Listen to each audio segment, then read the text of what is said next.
Social media is raving about Eurosummer, and it seems Canadians are taking the cue. Travel from Canada to destinations like Portugal and Denmark is up substantially from last year, as well as places outside of Europe like New Zealand, Argentina, and Japan. And all of these destinations are looking a lot more appealing to Canadians lately, as travel south of the border is down around 40% compared to last summer. Emily Taylor joins us live in studio with the story. Emily? Well, Denise, it's not exactly a surprise that fewer Canadians want to travel to the States right now after months of 51st state comments, tariffs, and horror stories at the land border. And tourism industry experts say this trend isn't likely to go away anytime soon.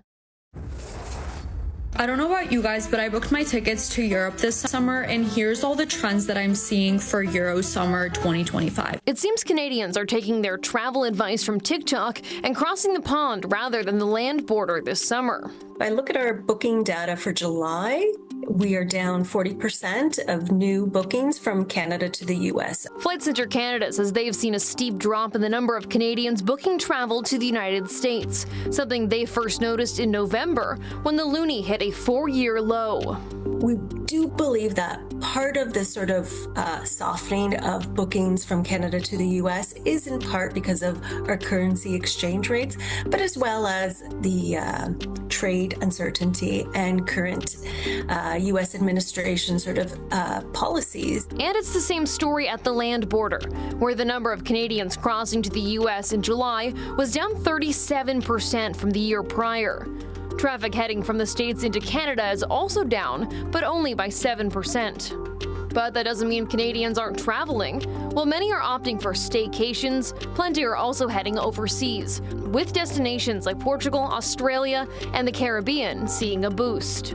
Our top destinations would be places like Buenos Aires in Argentina, or New Zealand, or even Copenhagen. And you might think, well, that's really far. Why are Canadians traveling there? There's a multitude of reasons. Number one is these are places that they sort of feel the perception of safety. But secondly is that our loonie holds very well in these destinations. According to new data from the Flight Centre, spending on vacations to New Zealand is up almost 200% year over year, while Buenos Aires is up 148%. Copenhagen has seen an 112% jump.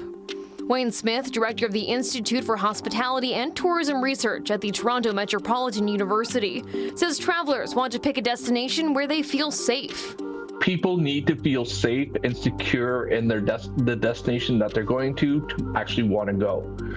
If they don't have that feeling of safety and security, they're just going to choose somewhere else where they do have that feeling. And tourism industry experts say this trend isn't going anywhere. Part of it is what's going on in terms of the security issues. There's also a case of what's going on with border security and ICE.